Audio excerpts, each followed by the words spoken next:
Hello, everyone. Deb McGregor here with your winter series Infusion of Joy. Today, I am so happy to welcome Kelly Jo Zellmann to the program. Kelly Jo, welcome.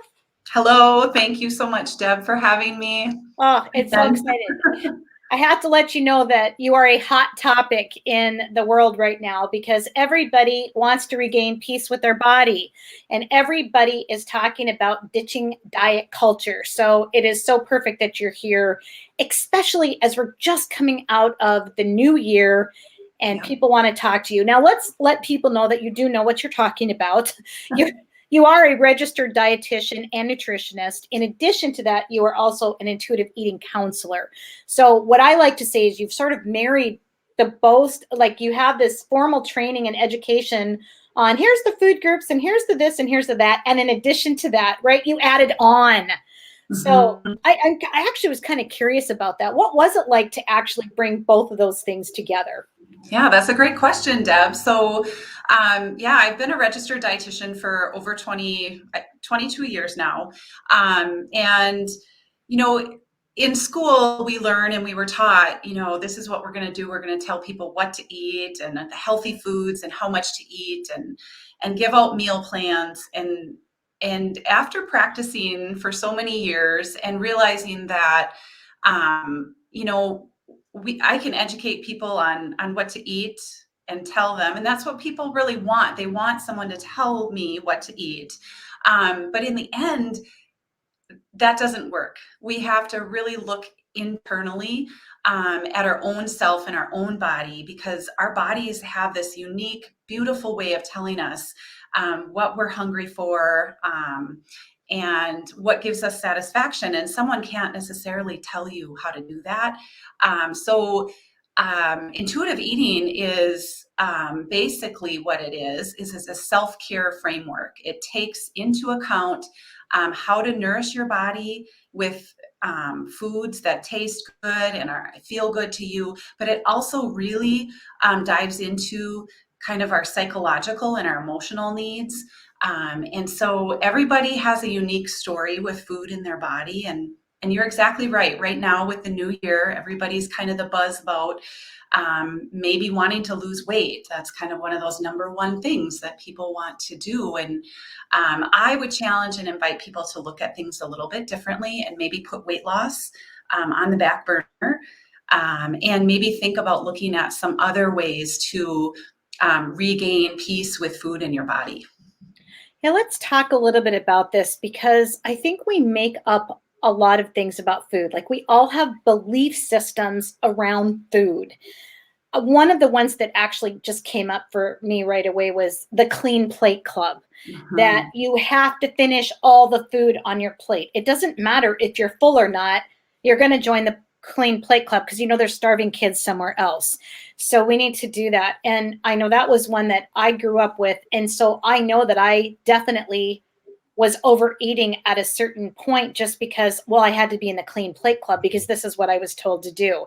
So my belief system was, I had to finish it whether or not I was even hungry at that point. And of course I have wonderful parents. That's not where I'm going, right. But I think people in my generation, this is a very normal thing, right? I cannot be the only one, right? Oh, absolutely not. It's very common. And well-meaning parents. Your parents were wonderful. They raised such a beautiful human being.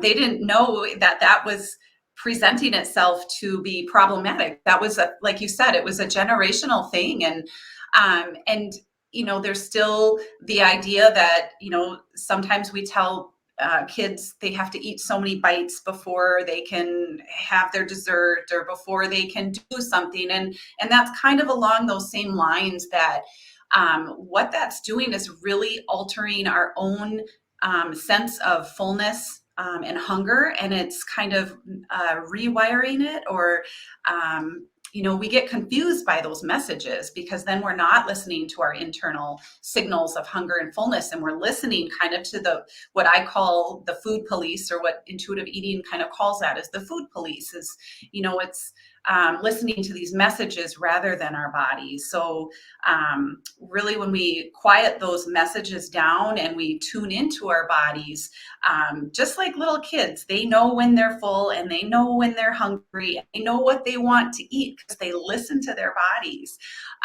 So we just, as adults, everybody has kind of what I think of as a suitcase of unpacking to do, because we all do come from different perspectives and we all have different stories with food in our bodies. And so it doesn't happen overnight. One of the reasons why diets are so compelling is because, oh my gosh, you can lose 5 pounds in a week. Mhm. This is really more about, unpacking those messages that we've lived with, and coming to a new understanding and connection with our bodies. How long does it take to form that new connection with the body? Mm. Because we've spent years having these belief systems, and now all of a sudden we want to find this new belief system. How long does this process take for people?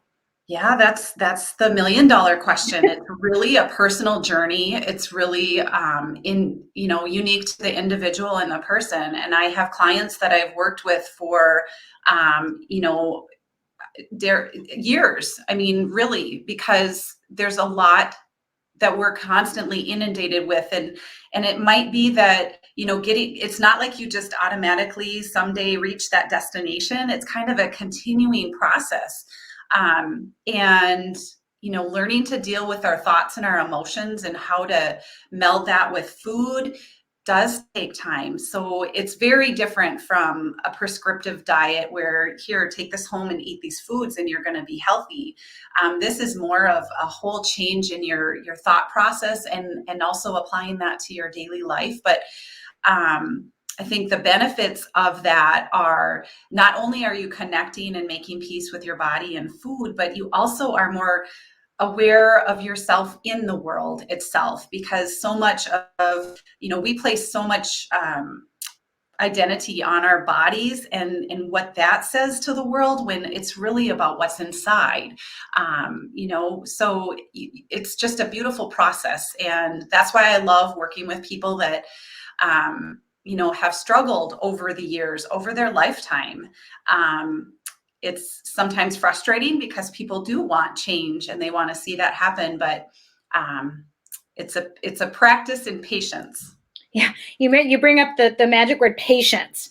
How do people find that patience with themselves while in this journey? Because, like you said, that the diet culture is, oh, lose 15 pounds in 2 weeks and blah blah blah. This is, it sounds like, more of a journey of really identifying where some of these limiting beliefs are, changing the beliefs, getting a new belief pattern. This obviously takes more time. How do you work with them on finding that patience and really having that patience in the journey? That's a really good question. So there's 10 principles that are a part of intuitive eating. And those principles kind of strike on many different areas, one of which is diet, or rejecting the diet mentality. But um, one of the ways that it helps, I guess, working with clients, is to find something that, let's say we're going to write down all of the challenges of the food police or all the food rules that we've lived with over the years. And once they kind of identify that, maybe starting with some of the ones that might be easier to work through. And I think once somebody kind of gains a little bit of confidence that, wow, that I can do this. The other thing is, I really, like people to really assess where they're getting information from as well. And we know that social media is, diet culture is all over social media. And so clearing out, decluttering, and I know that that's something we talk about in different areas of our lives, but decluttering the messages, and then surrounding yourself in place with people that are supporting that journey. And that can be very helpful and beneficial as well. Well, and I'm glad you brought up the culture, the social media, all this stuff. The reality is the majority of stuff is photoshopped, or it has this, what do they call those things where they make something sparkle or whatever, all those different things that they do. And I don't know about you, but especially the older I get, the more I appreciate the authentic, genuine, this is real. And almost like celebrating and embracing the process of what we go through as human beings instead of this just constant fighting this natural thing. It's fascinating to me, actually. Yeah. And I can see the impact on my kids more of this social thing because, of course, and I'm older than you are as well. We came into it already as adults, right? So there's a little bit of a different thing there. My kids, of course, grew up with this. And I'm just fascinated about the impact if we don't really get strong on those core values of who we are and how we show up in the world. It can really impact people's psyche. Yeah, absolutely. And kids and social media in this day and age, like you said, it's going to be interesting to see how that plays out as they age. But I guess the biggest message I take home for any parents and all parents is just, support your children by providing a good environment around food. There are no good or bad foods, kind of allowing, kids to have access to the healthy foods, but also supporting them in their mental health as well. Like you said, the social media, how to fight that battle is beyond me, but hopefully we can instill this confidence in kids that, they grow up to be natural, intuitive eaters, because that's the goal. I would love to have that be for everybody out there. And so as parents, just role modeling those behaviors as well is probably the first place to start with kids anyway. Yeah. I one of the things that I think would be really helpful for people, let's give an example of intuitive eating.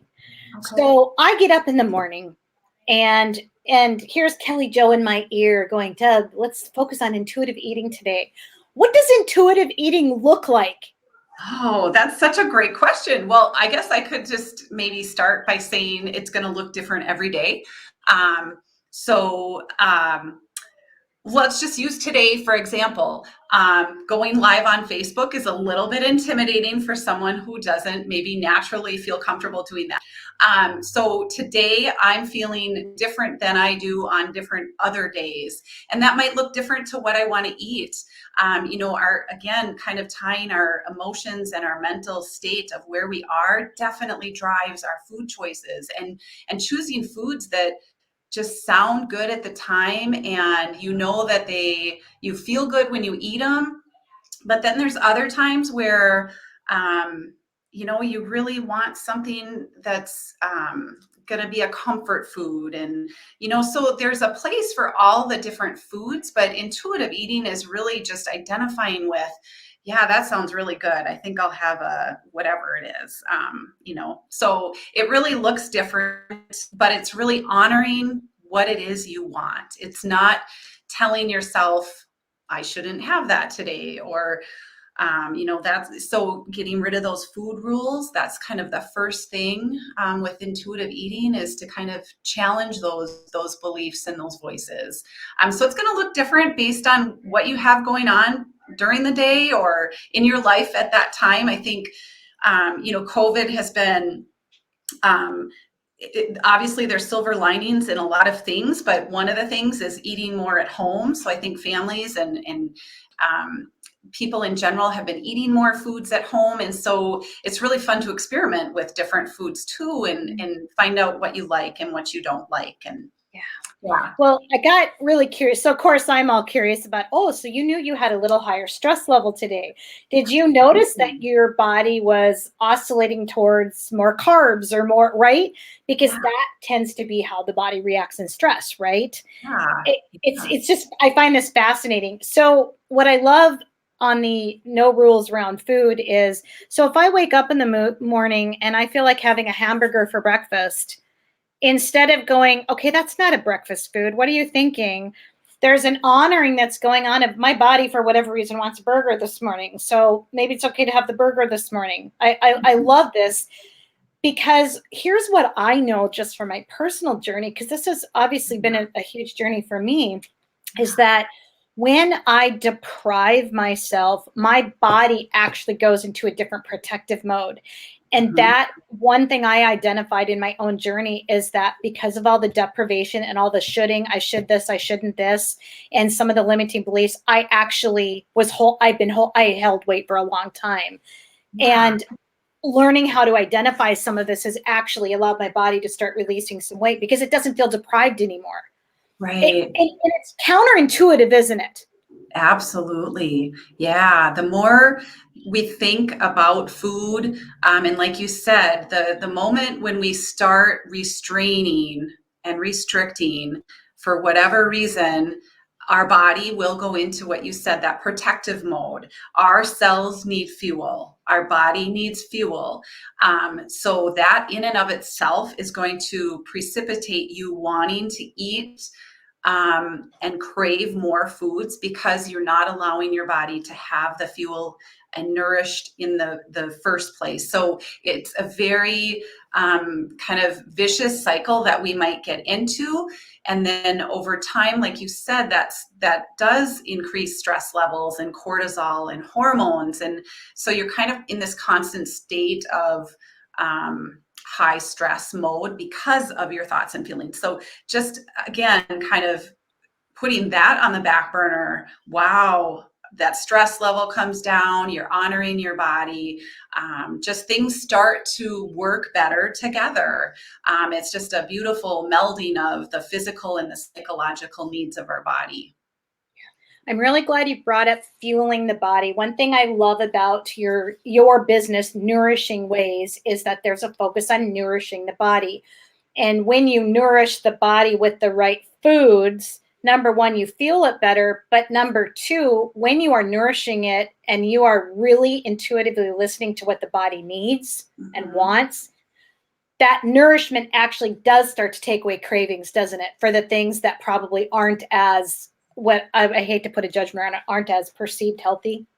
Yeah, I mean, if you're in a state of feeding your body and nourishing it, in fact, that is so. The 10th principle actually of intuitive eating is on nutrition, and it's kind of also counterintuitive. It's like, why would that be the 10th principle? You know, there's 9 other ones ahead of it, but kind of like I mentioned earlier, there's so much around the thoughts and feelings that we kind of got to work through that. But when you get down to nourishing your body, there is a place for everything. There is a place for having something good to eat and sweet and delicious. And you become more in tune to that, or attuned to your body and what it's wanting. And so, you know, those good and bad foods and that idea, they go away because you're nourishing your body. You're in a state of kind of satisfaction, and you're honoring when you want something that tastes good, and you're kind of craving it. And once you kind of open that door to allowing those foods that you once maybe they were forbidden, or you just restricted those foods, you get to a place where you have that healthy relationship. Like if there's chocolate always on your desk, chances are that over time you're not going to just eat that whole bag of chocolate, because you can. But after you do that, you realize that, gosh, you know, one chocolate and I'm satisfied, or a couple chocolates and that was really good, but I don't need the rest because my body feels satisfied. So that's another one of the principles, is just really kind of discovering or rediscovering your satisfaction with food. Yeah. Can we talk about the tie-in between satisfaction in life and satisfaction in food? Like, where do we notice that? And I'm sure it can flip, right? The more satisfied we are in our relationship with food and our bodies, then the more satisfied we are in life. But I'm also curious about, man, when we have lack of satisfaction in life or lack of fulfillment, how is that actually affecting our ability to be looking at having a healthy relationship with food? Oh yeah, that's a loaded question too, because I I know. think Sorry, so there's a lot in that. you know, so many people have been searching for this maybe satisfaction with their body, and that satisfaction has been through dieting and weight loss over, a period of years. Um, and so oftentimes it's really challenging to actually discover and rediscover a satisfaction with food in your body. Um, they do go hand in hand. Um, but I think the more a person becomes an intuitive eater and kind of embraces this kind of different mentality than dieting and weight loss, it switches them into being more confident. And so that automatically, they're looking at the world differently. They're looking at themselves in the world differently. And so they go kind of hand in hand. But I think discovering the satisfaction with food in your body is probably one of the more challenging things, because we do have a lot to work through to get to that point. Yeah. And Yeah. it's an ongoing journey. Mm-hmm. Yeah, Yeah. it almost feels like there's not really a start and an end, is there? This is just, it's a continuum. Yeah. And that's a good point too that you bring up. It is absolutely. And there's these different areas of intuitive eating, and it's not like you master one and move on. They all kind of blend together. And when working with people, it might mean that I have clients who have dieted in the past and followed a particular type of way of eating, and they've basically lost their sense of hunger. It's just not there. And so just focusing on that can take a long time to kind of reset your physical, internal, and connect with that internal messaging of hunger and fullness. So it just really depends on the individual too, as far as, what are they struggling the most with. And so we kind of just find a place to kind of start and dig in. And then like I said, it's kind of like unpacking a suitcase. It's like, well, we all pack differently. Some are neat and some are messy and some have a ton in there. So it's just kind of sifting through what's going to make the most impact and be the most beneficial place to start on this journey. Yeah, absolutely. Which, as you mentioned before, is truly different for everyone. Yeah. Kelly Jo, I know you work with people one-on-one, potentially groups to come. Where do people start? Like, what does this journey look like? Let's say somebody's watching and they're like, okay, I'm all in. This makes sense to me. How might someone get started, and how might they get in touch with you if they're feeling like, I could really use someone in my corner in this journey? And it might even be worth just a conversation with you to find out if this is a good match for them. Yeah, so that's a great question. There are some really good books out there. Evelyn Tribole and Elise Raish are the authors of Intuitive Eating. And so there's a book and there's also a workbook. And so both of those are really good. The workbook is more like the hands-on, the actionable steps that a person can do and take through each of these principles. So that's maybe a place to start. As you mentioned, I do work with clients, and I think, it just takes a person to kind of discover that maybe they didn't even realize the impact that, or their dissatisfaction maybe with their body or with food, and how it really does impact their overall well-being. But certainly to reach out. So I have a Facebook business page, Nourishing Ways. I also have a private Facebook group. And actually right now, to kick off kind of the new year, I'm sharing 365 days of intuitive eating tips. And that's also a book by Evelyn Tribole as well. So I'm kind of using that as my guide for the tips. And then that's just right now it's an all women, it's a female group. But just people can share. It's a safe space on social media. I think that's really important for people to have that space, to not feel, inundated with all those things we talked about earlier. And then just kind of to be a resource to people as well. So if people want to get added into that group, Kelly Jo, do they get in touch with you? Do they request to be added? How would they find the group? Yeah, so you can go to my my Facebook page, The Nourishing Ways. Facebook page. And through that, you can go to the Nourishing Ways group and then just request to be added. There's a couple quick questions to answer, and if not, you can reach out to me either on Facebook, just message me, or email me, kellyjo@nutritiousways.com. So there's a couple different ways people can get in touch with me. And you probably can't see this, but I am actually typing this into the comments. Okay. So people can actually find you. KellyJo@nutritiousways.com, correct? Yeah. I want to make sure I got that. Boy, I'm really checking on my spelling today, just to let you know. Yeah. I think I got it right. And we got everybody's Facebook page in there.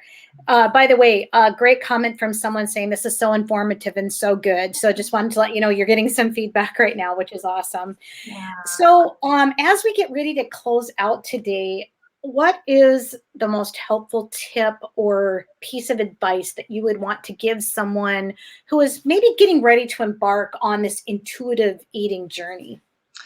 Well, there's a couple tips I'd share, but one I think is just becoming more aware of the impact of diet culture on you. And that means really kind of noticing and paying attention to all these messages that are inundating our lives, because sometimes they're there and we're not paying attention. But wow, when you start to pay attention, and I think right now, just kind of as a side note, just to beware that weight loss companies have gotten smart and tricky and sneaky. And so now they're kind of co-opting and using some of the language of intuitive eating into marketing their programs, that they're staying away from the diet word too, because they've now caught on that that's maybe taboo. So they're changing their language. And so just be careful. I think that's the main thing. Don't get caught up in something that sounds like it's not a diet, because oftentimes it most likely is. So just raising one's awareness of what's going on around them. And then I think just the next thing would be, there's two questions that you can just ask yourself at any time of the day, but especially when you're really feeling anxious around food or your body. And that would be, what am I feeling right now? And kind of identify with that feeling. Sometimes that's easy, sometimes that's hard. And then asking yourself, what do I need right now? And sometimes those two questions, they can really tell you what's going on if you really truly take that time to kind of listen. Yeah. And once you know that, you can then make an intentional choice of what to do with it. Absolutely. Yeah.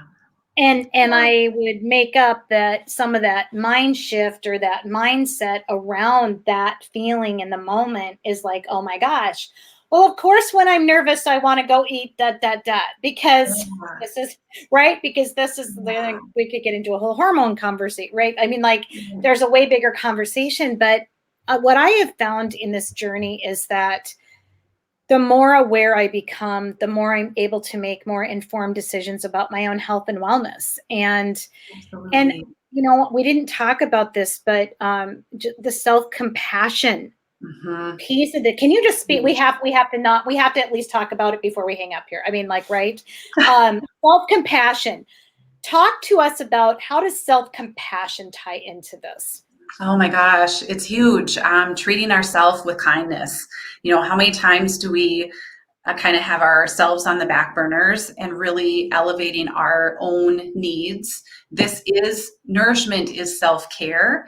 It's been kind of put on as not okay to be, kind of has a negative connotation, but being compassionate to yourself is tied into this greatly, because sometimes we have not taken care of our own needs. We haven't recognized our own needs, and that has kind of played into our relationship with food in our bodies. So treating your body with kindness, recognizing what those internal needs are, and being compassionate to yourself is huge. Yeah, glad you brought that one up.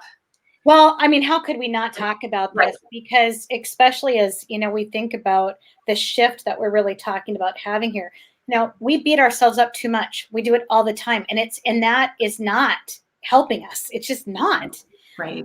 And it's also, I would make up, it's not helping us with our own food choices and our own intuitiveness because we're so below the line. We can't even look at it right from up Right. here. So yeah, I think the self-compassion piece is so important. Oh my gosh, I know there's so much more. This Might is have like, to have part two. I mean, yeah, people need, this is why people, may I also invite you. I am in her private Facebook group to get these daily tips. And I'm always amazed at how when I get that tip for the day, it's like, oh my gosh, I so needed to hear this today. Or it's that little reminder because it is a journey. And what I also know is that the more we trust that journey, Mm-hmm. the bigger we start to see that payoff. And it does make a difference. Absolutely. It feels counterintuitive, but the results do come. It just looks different than maybe what we were used to. And I would say that not only does it come, but it comes in a much healthier way, emotionally, physically, and spiritually for people. Absolutely. Well, Yeah. Kelly Jo, you are so amazing. I am so glad that you joined us today. And just reminding people, I did put it in the comments, Nourishing Ways on Facebook and Kelly Jo at nourishingways.com. You can find her. You can also get into her private Facebook group. And you're working with people one-on-one and soon to come groups. And so people can benefit from your expertise and your experience. You're amazing. Oh, thanks so much for having me, Deb. I always enjoy being with you. It's always fun. Yeah, well, it's so much joy, right? Because who doesn't want to have joy when they eat? And who doesn't Right. want peace when they eat, right? Right. Right. Hallelujah. That's what I feel like saying. So, well, Kelly Jo, thanks again for joining us today. You have been amazing. And we just want to thank all of the individuals who've chosen to watch, whether you're watching us live or maybe you are catching this as it's up after. We always keep these up. By the way, more people thanking you in the comments. Great show. There's more comments. You'll be able to see them after we get off here. But thank you for all of you providing comments to us as well. And we do appreciate you tuning in for us. We want to remind you that next week, our special guest is going to be Mike Edwards right here on Infusion of Joy.